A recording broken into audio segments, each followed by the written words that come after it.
Are you struggling with your balance? In today's video, I'm going to teach you 5 of my favorite exercises that I always teach those clients of mine who struggle with their balance. These exercises will mainly focus on strengthening the core, which I believe is key if you want to improve your balance. My name is Eva Wennes of PainFree For Life Pilates.com, located in San Diego, California. I would like to welcome you back to my channel. Let's get started, guys. First thing we are going to do is a Pilates exercise called rolling like a ball. So what you need to do is hold up your legs gently, easily, hold onto the back of your knees, make sure it's not a tight grip, roll back your shoulders, hollow out your abdominals, feel that you're sitting a little bit past your sit bones. This is already a balance challenge on its own, because you have to balance on that part of your pelvis just above the sit bones and below the hip bones. So find your balance, find your stability, try and use your core to stay in that spot above the sitting bones. Now we are going to roll back on our back, and as you come up, stop yourself before your feet touch down. So you can see how this will require some core strength and some coordination, which even though you feel like you're lacking balance, lacking stability, it can always be improved. And this is an excellent exercise for that, because it teaches you how to control your own body mass. So as I go back, I stop before my head touches down. Watch me. And then as I come up, I stop myself before my feet touch the mat. And so let's do a couple more. We're gonna roll back without touching down the head, and we are going to find our balance before our feet touch the mat. And let's do a last one. So this will be an excellent exercise for you to strengthen your core, strengthen your hip flexors, and they play a major role in stabilizing your body. Next, we're gonna be in a quadruped position on the hands and on the knees. In order to stabilize the lower back, you have to engage your core. You have to keep your hips stable as well. So take an inhale here, and on your exhalation, straighten out your right leg. Make sure that you're not rotating your pelvis. You want to keep your core engaged for that good leg extension. Then once you've extended your leg and once your body feels stable, challenge yourself by extending your opposite arm. Think that your left arm and your right hip are connected to each other. Draw a diagonal line on your back from one shoulder blade to the opposite hip. Now let's do this on the other side. We're going to engage the core again.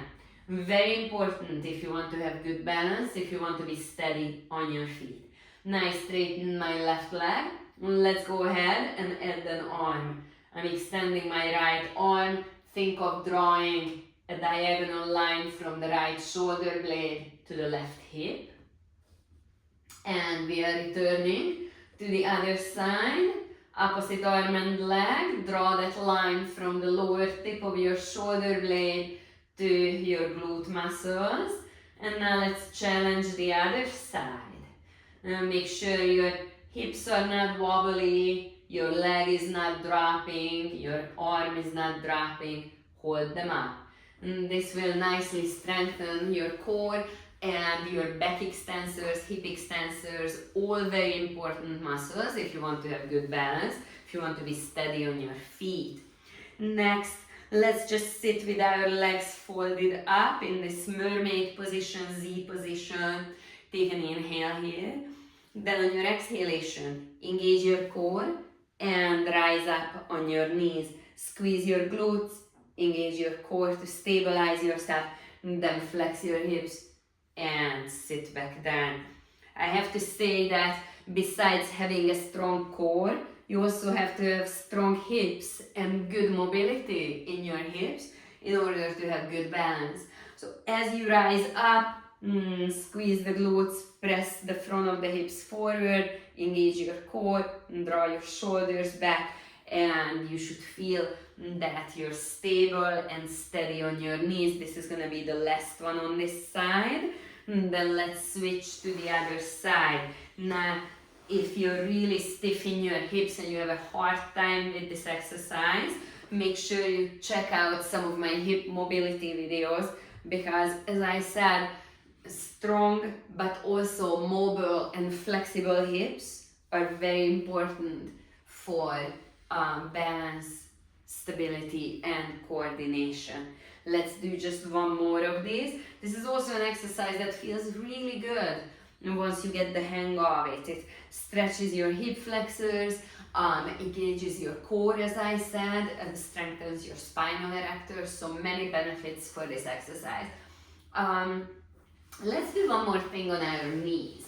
So if you start out in a kneeling position, just lengthen up, shoulders back, engage your core as number one rule, and then step forward with your left foot and just challenge yourself. Can you do this while your core is engaged, and can you maintain your stability? And then put that knee back underneath your body, engage your core, step forward. Without that strong core engagement, you'll probably feel very wobbly, so go slowly. You can even hold on to a piece of furniture until you get stronger and until you get the hang of this movement.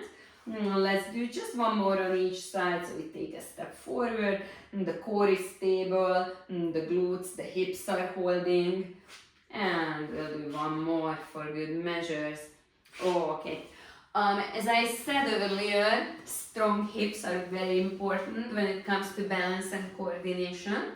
So we're going to do a hip strengthening exercise. Lay down on your side, lift out of your armpit because that will engage your core. Then stack your bent legs on top of each other. Then put your hand on your hip so you can monitor the stability of that hip. And open your knee up towards the ceiling while you keep your feet stacked together. And then lower that hip down. A couple of things you want to pay attention to. Make sure this hip is stable, meaning you don't want to drop it back. Keep it on top of the other one. And the other important thing is keeping your core and your back engaged so you don't end up sinking into that shoulder. And let's do a few more of this side hip strengthening exercise called a clam, butterfly. Has different names. I'm sure you've already heard one of them at least. And let's lay down on the other side. So the knees are stacked, the hips are stacked, the feet are together. I'm lifting out of my shoulder, out of my armpit, and I'm just going to raise that knee as high as I can while I'm maintaining hip stability. If your hip is dropping back, you're not doing it right, so keep it on top of the other one. It will be hard, but you can slowly build this up, and this will be a really important game changer in your balance. Practice these exercises a few times a week, and I can promise you're going to be much more stable on your feet. If you're ready to have a complete protocol and improve your balance, I have good news for you, because I have an on-demand core program that you can find on my website. If you scroll down and check out the description box below the video, you will find a link in the description box that will take you to the program. Also, if you would like to work with me, either in person or online, schedule a free 15-minute phone consultation with me. You can grab the scheduling link on my website, www.PainFreeForLifePilates.com. Once we get on the phone, I can learn more about you and we can get things moving. Please stay and watch the next video, and if you like this one, give it a thumbs up.